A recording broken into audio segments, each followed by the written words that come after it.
Asked me for a video of doing a walk around on the car, so let's go up here and start up front. As you can see, using Mazda Miata knuckles front and rear and the brake system, even when using the lower ball joint.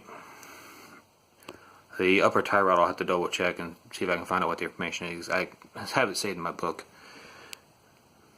Still need to connect from here to here, but until that happens I need to finish up here on the firewall to actually connect the steering column to the rack. Now that was the original hole for the original steering rack, which was off a Chevy Cobalt. Unfortunately I didn't think about how the Miata connects at the knuckle. Connects to the front side of the tire. Cobalt connects to the back side of the tire. Well, when you take a rear connecting steering rack and make it a front connecting steering rack, when you turn left, the wheel goes right. Nice security system though. I don't think they have GP steering. GP shift, they do that, I don't know. There's a former race bike over there in the corner. See the coolant reservoir? Anybody that's worked on hot rods or friends that have hot rods, they've done a switch in the cab that they can kill the battery. And it's not to turn the car off, it's basically if they're going to leave it parked, top open, or don't have a top. Anybody gets in it, well, they won't be able to start the car. Generally you can hide the switch. Some people don't, they don't mark it. You just got to know. See the radiator up here. Steering rack from a Mustang 2. I need to do some welding on the bracketry from the other side. Also some notching on that one. It's actually really close to the Honda Civic front radiator. Engine's in back, by the way. See there, that's the tubes that take the coolant from the back to the front, or vice versa. Need to cut them to length, put a bead on them so the hose won't slide off. The panel right there may be removable, depends on how I decide to do it. All the electrical is going to come through the center console. That's directly in line with the center console, and you'll see later where the lines come through. And this is the driver's side. Here's the rack that went opposite direction. Now on the driver's side, you'll see it's still open. You can see the master cylinders and all that. Master cylinder bracketry I may redesign. I may try that out to start, then go back to the drawing board. The two top panels will match the passenger side, which you really can't see. They'll have no access there. But the side panel on the front right there, that's not there. And then the one there, you can see the jacket through, will actually have access to them. And that's what the rib nuts, which I'll show you here in a second. On the nose is going to be somewhat modular. You can see there's actually a seam here on all four of them. There's a bolt in here, and you undo that bolt. Turn the flashlight on there. Undo that bolt, and the whole nose piece can come off. Well, the nose piece will actually come out farther because it's going to have the headlights, protect the front of the wheels from getting hit with anything, and essentially be the front bumper / crumple zone. And I've got it designed that way because there'll probably be an airfoil on the front to help get some downforce on the vehicle with it being so light, and the bottom of the car is pretty much smooth. And if I make the adjustment points on the inside to where you have to take it off, or something gets damaged in the front end somehow, take it off and don't have to make welds to the main frame again. Here are those panels that on the driver's side will actually have an access point on them. Seeing the actual passenger compartment here, need to do some finished panels up there, more of a safety thing, so get some extra protection. I mean, it is a very low sitting car. Center console there's the pipes, shifter. The spot here is actually where the e-brake lever is going to be. Now the center console is going to house all the electrical and stuff that goes from front and the rear. Up here on the top, you can see where this guy's falling through. That tube right here, and the matching on the other side, they're not welded down. The panel here will not be removable. It'll be welded solid like the one on my elbow, this one here. The panel between the two will be removable, kind of like how the driver's side will be, because essentially from the top you'll be able to get access to all the electrical system, fuses, gauges. I mean, I may still be able to get through them from back here because this is the gauge setup where it's going to be. Pretty much anything. The battery is going to be up front. You see that big block of steel right there in that shelf? That's where the battery is going to be. Go back here to the back. Still need to do some finishing up here. Oh, one of the guys that asked me about these hoops, and kind of a bad shot here, give me a second. As you can see, they match the slant of the seat. Now what I may end up doing is a piece coming off here that joins into here to give you the extra protection. But if you look at any car that has rollover bars, essentially from here to the high point up on the front, you take a yardstick, piece of string, whatever, and you link them together. Anything below that is your safety cage area. I mean, look at any open cockpit car, even your current convertibles. That's how they measure your crumple zone to protect the passenger or driver, hopefully. Now these are still made out of the same pipe as the main frame. You can see they're connected to the rear shock hoops, braced across from each other, which gave me a nice point for mounting the intercooler there. Still had to make the panels to help funnel the air into the intercooler. Those may not be the final seats. Those are actually jegs, as kind of mock-up. The bracket on the bottom there, you can see that's the actual part of the frame. This is an adapter bracket that brackets bolts from here to here. So I can really use any seat that I want. Oh, I got you here. That's the fuel fill. And that's, of course, is the cup. Probably not going to use this one. Lucked out on that one. Got a lot of Amazon returns. Amazon, generally you send a return back to them. Well, if it's open, or guidelines for certain products, they can't resell it as new. So what they do is they get a skid together. People will go to the auctions and buy them and then resell them. That piece right there was I think I paid about $20 for it, maybe less, and that includes shipping. Got the package, which was a huge box. I mean, huge. And come to find out, it's about a $100 part. You can see the fuel tank there and its mounting system. And it shakes just a little bit, which you kind of want because of the frame's going to tweak. It's kind of close right there. I'll probably put some kind of rubber insulator. These are those threaded riv nuts I was talking about. Basically, you drill a hole in your frame. In this case, show you right here. So you drill a hole in your frame, or wherever you want to put it. Set it in there. Use this tool, because those are 12mm ones.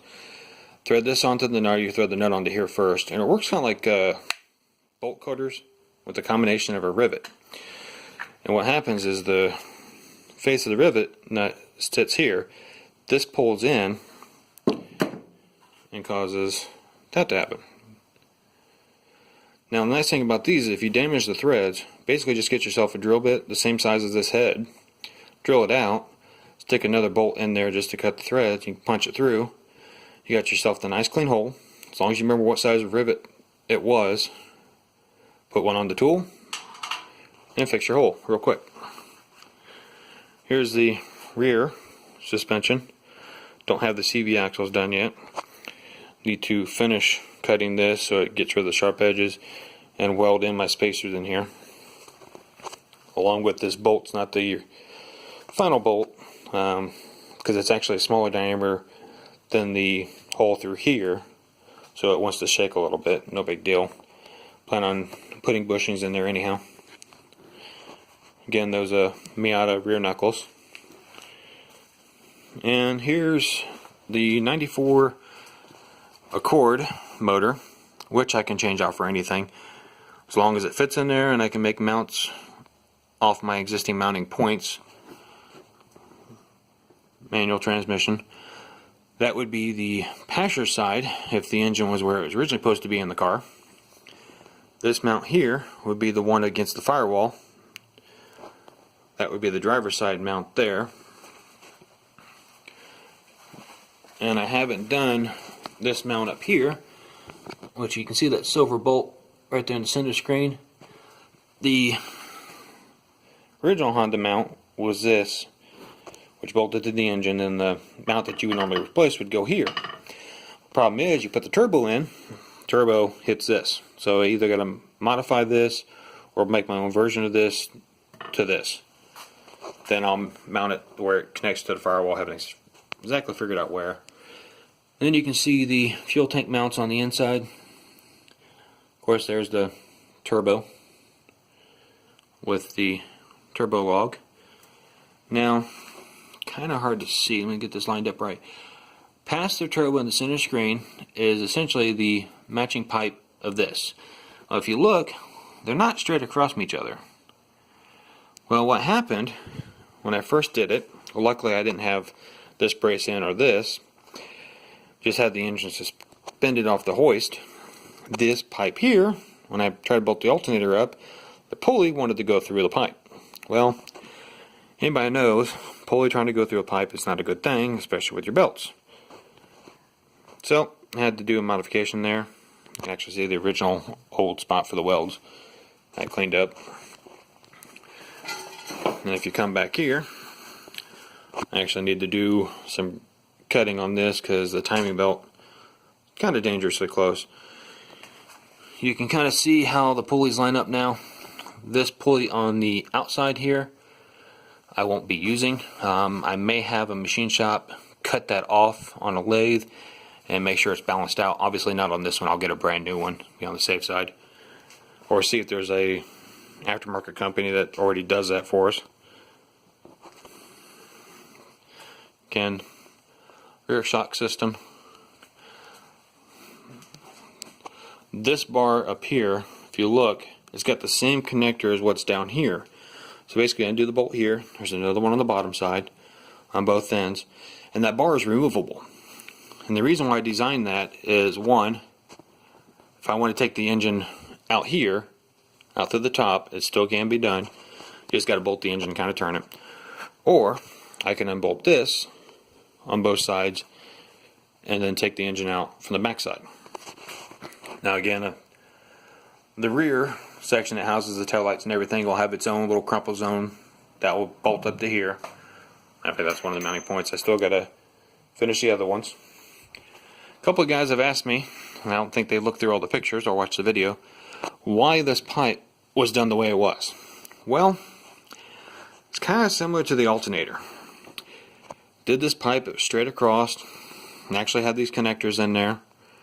Everything was all welded up. I thought, crap, intake manifold.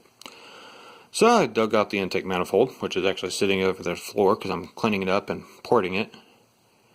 Tried to put it on there after taking this bar off, and notice I couldn't put the bar back on. So had to make some modifications there, and was able to save these guys, because these guys here are about $32 a set. Kind of sucks, so didn't want to buy them again. Well, more than I had to buy the set up there too. These here are the tabs I made for the 5-point harness, the ones that go up here. The passenger side is actually welded. The hole in the middle is done as a pilot because I don't know what size connection it's going to be, what size bolt they're going to use, metric, standard, or clips. Get around here to the driver's side, excuse me. See those panels I was talking about? Again, those are the reservoirs I'm going to use unless I switch down to I think it's Woodcraft later and go with a different setup. In that case, this will get changed out too. But I also need the access panel for two things, here and the access panel here. One, as you can see, I made this movable because, well, once the seat's bolted down, the seat don't move. There's no adjustment. So your option is adjust the pedals. Now I don't have the accelerator pedal down there yet because, well, I'm still trying to figure that one out. The shift linkage, quick release steering coupler. That is the actual column out of the 94 cord. This, of course, you guys know what this is, a headlight turn signal.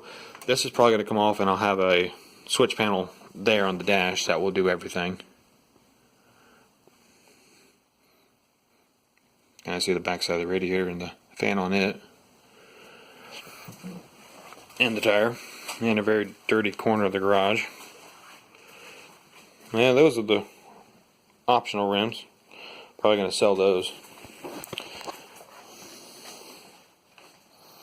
Here's that switch panel I was talking about.